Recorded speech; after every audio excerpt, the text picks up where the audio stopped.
Cipher case में सरबराह PTI और शाह महमूद कुरैशी पर फर्द जुर्म 12 दिसंबर को आयद होगी। मुल्जिमान में चालान की नकूल तकसीम कर दी गई। वकील सफाई ने कहा, क्रिमिनल एक्ट की वजाहत के बगैर अदालत कार्रवाई जारी नहीं रख सकती।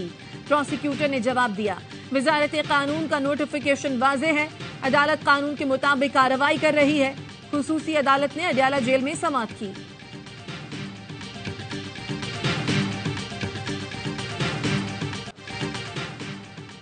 साइफर केस कोई केस ही नहीं है। फर्जी मुकदमे तहरीक इंसाफ और सरबराह पीटीआई को इलेक्शन से रोकने के हरबे हैं। बाबर अवान की अदालत के बाहर मीडिया से गुफ्तगू, लीगी क़यादत को आड़े हाथों लेते हुए कहा, इन पर कुदरत नहीं एनआरओ मेहरबान है। पीटीआई इलेक्शन के लिए तैयार है, हर हल्के से उम्मीदवार खड़े करेगी। हाईकोर्ट ने वाज़ेह तौर पर कहा, मीडिया को कवरेज की इजाजत है। हमने आलमी मीडिया को कमरे अदालत तक रसाई न देने पर एहतजाज किया।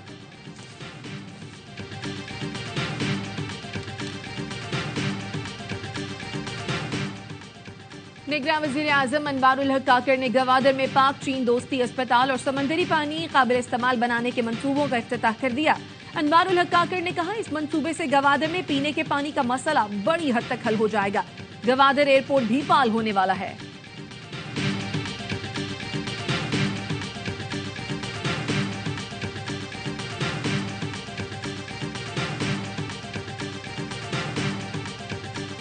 इलेक्शन कमीशन ने इंतखाबात के लिए फंड्स की अदम फरहमी का नोटिस ले लिया। सेक्रेटरी खजाना तलब। ज़राए इलेक्शन कमीशन के मुताबिक बजट में इंतखाबात के लिए 42 अरब रुपए मख्तस किए गए थे, लेकिन अब तक सिर्फ 10 अरब रुपए जारी हुए। बकिया रकम की फरहमी बिला जवाज तातुल का शिकार है। इंतखाबात के लिए इलेक्शन कमीशन को फौरी तौर पर 17 अरब रुपए दरकार हैं। रकम के लिए वजारत खजाना से 12 रुजू किया गया। तहरीरी याद दहानी भी कराई गई, लेकिन मस्बत जवाब नहीं मिला। ज़राए का कहना है, चीफ इलेक्शन कमिश्नर आज वज़ीर आज़म को फंड्स की अदम फरहमी से मुतालिक तफसीली खत लिखेंगे।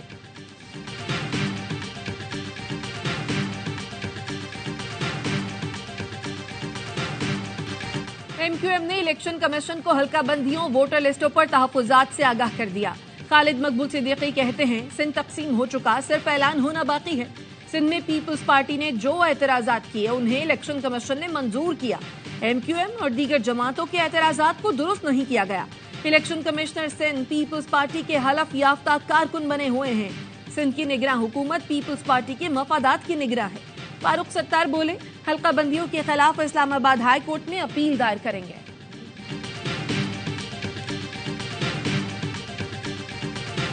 जब भी इलेक्शन करीब होते हैं तो एमक्यूएम चाहती है कि ऐसे कोई शोशे छोड़े जाएं, इस तरह कोई लिसानियत की बात हो, फिर तकसीम की बात हो, फिर पोलराइजेशन की बात हो, फिर नफरतें बढ़ाने की बात हो, फिर तासुब की बात हो कि किस तरीके से उनको वोट मिल सके। लेकिन कराची के लोग सबसे ज्यादा पढ़े लिखे लोग हैं, समझदार लोग हैं। उन्होंने एमक्यूएम को बिल्कुल यहाँ से एमक्यूएम की पॉलिटिक्स को यहाँ पे खत्म कर दिया कराची के लोगों ने। इंतखाबात करीब हों तो एमक्यूएम चाहती है लसानियत तकसीम के शोशे छोड़े जाएं। एमक्यूएम जो कर रही है वो खतरनाक है। एमक्यूएम में शदीद इख्तिलाफात हैं। मेरे ख्याल में वो इलेक्शन ही नहीं चाहती। पीपल्स पार्टी के रहनुमा शर्जील मेमन कहते हैं, एमक्यूएम की जानिब से इलेक्शन कमीशन को मुतनाज़ बनाने की मज़म्मत करता हूँ। किसी पार्टी को किसी भी इदारे के मुतनाज़ बनाने की इजाज़त नहीं होनी चाहिए।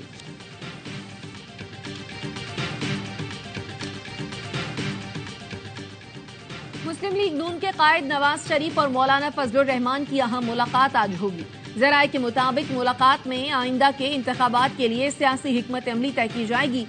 मुस्लिम लीग नून के पार्लिमानी बोर्ड का इजलास जारी। रावलपिंडी के लिए मौजू उम्मीदवारों का इंतखाब किया जाएगा।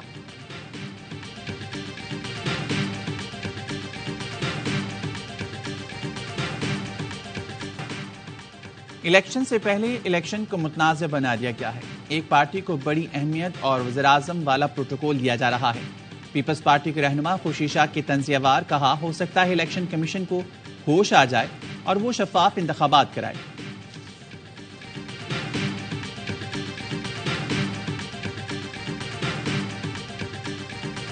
इलेक्शंस हुए 2 दिसंबर को, सारी दुनिया के सामने एक नाटक किया गया। दर्जन अफराद को इकट्ठा करके कबूल है के नारे लगे।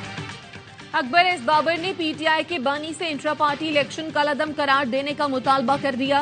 वीडियो बयान में कहा, इंट्रा पार्टी इलेक्शन के नाम पर ड्रामा किया गया, जिससे तहरीक इंसाफ बल्ले का निशान दाव पर लगा हुआ है।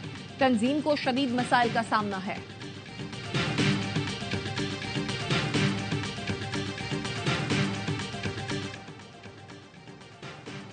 सुप्रीम कोर्ट में 2 आईनी दरख्वास्तें दायर हैं, इन पर नंबर नहीं लगाया गया। समाअत के लिए मुकर्रर किया जाए। रजिस्ट्रार को इख्तियार नहीं कि आईनी दरख्वास्त के काबिल समाअत होने का फैसला करे।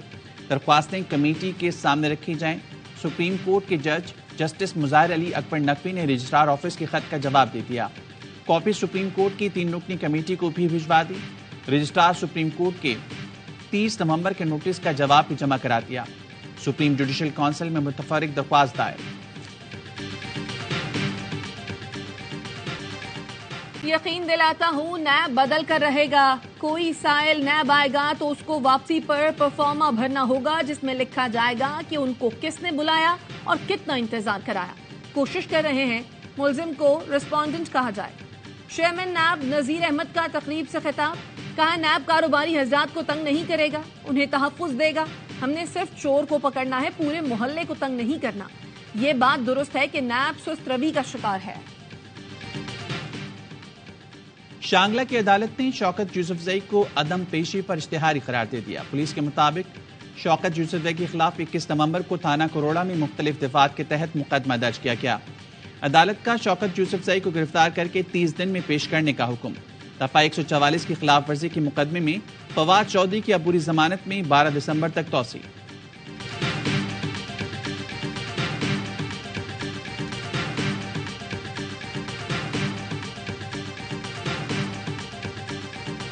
मंसूबों में मुबैना करप्शन, चौधरी परवेज इलाही और दीगर के खिलाफ नैब रेफरेंस की जांच पड़ताल मुकम्मल।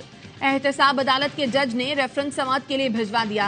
नैब लाहौर ने परवेज इलाही और दीगर के खिलाफ 1 अरब 23 करोड़ रुपए से जायद मालियत का रेफरेंस किया था।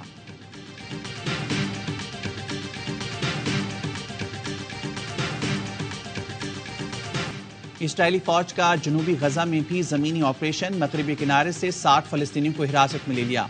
कमाल उद्वान अस्पताल पर हमले में 4 फलस्तीनी शहीद। इजरायली फौज का अहम हमास कमांडर को शहीद करने का दावा। हजारों पनाह गुज़ीनों के ठिकाने होली फैमिली स्कूल पर भी इजरायल की बमबारी। शहीद फलस्तीनियों की तादाद 16,000 से बढ़ गई। इजरायली आर्मी चीफ का कहना है जमीनी कार्रवाई में फिजाइया की मदद भी हासिल रहेगी।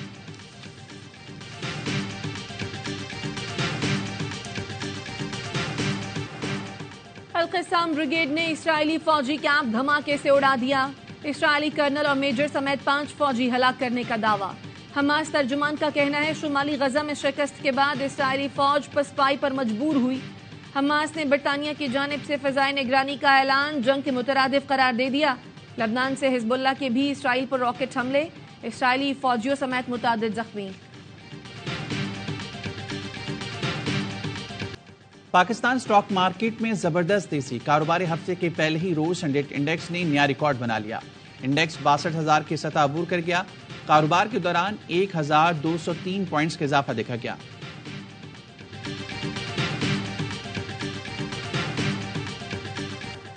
पाकिस्तान के लिए IMF एग्जीक्यूटिव बोर्ड इजलास का शेड्यूल ताहाल जारी न हो सका।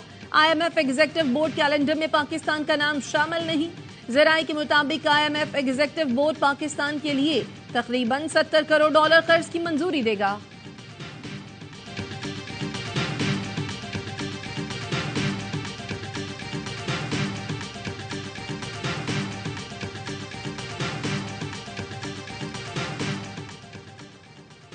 लाहौर में नौकरी का झांसा देकर गुर्दे निकालने वाला गिरोह पकड़ा गया। पुलिस के मुताबिक गिरोह ने लाहौर से 90 अफराद के गुर्दे निकलवाए। 4 मुलजमान को गिरफ्तार कर लिया, दीगर की तलाश जारी है।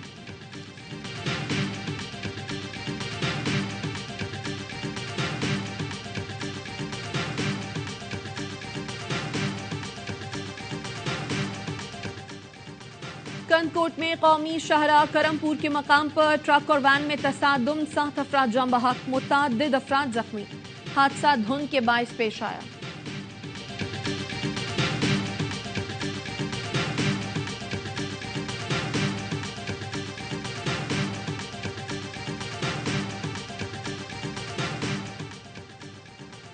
सेनेट कमेटी बराए तालीम का इजलास। विफाक की जामियात कॉलेजेस की सतह पर तलबा तंजीमों की बहाली के बिल की मंजूरी दे दी गई। वजीर और सेक्रेटरी तालीम की अदम मौजूदगी पर chairman committee senator Irfan Siddiqui का इजहार नाराजगी। सेनेटर बहरामंद तंगी का कहना था बिल का मकसद तलबा को तहफ्फुज़ फराहम करना और ब्लैकमेलिंग से बचाना है।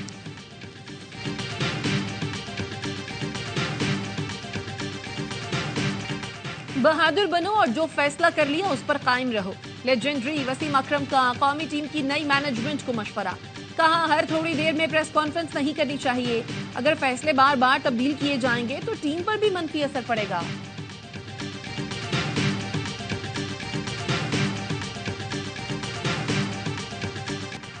पाकिस्तान का ऑस्ट्रेलिया में दूसरा प्रैक्टिस सेशन। खिलाड़ियों ने बैटिंग, बॉलिंग और फील्डिंग की मशकें की।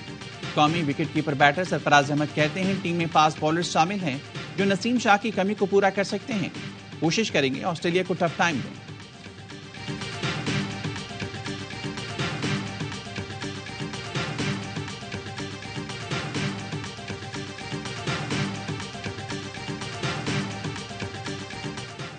नेशनल T20 में सुपर 8 मुकाबले। आज पेशावर और सियालकोट, कराची वाइट्स और एबटाबाद का मुकाबला।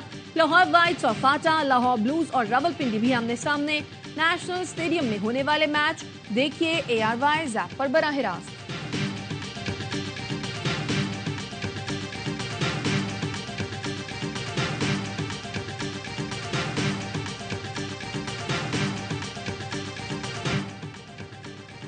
अबुधाबी T10 लीग में आज 2 मैच खेले जाएंगे। दिल्ली बुल्स का मुकाबला मोहम्मद आमिर और आसिफ अली की टीम न्यूयॉर्क स्ट्राइकर्स से होगा। टीम अबुधाबी बंगला टाइगर्स के मध्य मुकाबला आएगी। लीग के सनसनीखेज मैच A स्पोर्ट्स पर बराह रास्त दिखाए जा रहे हैं।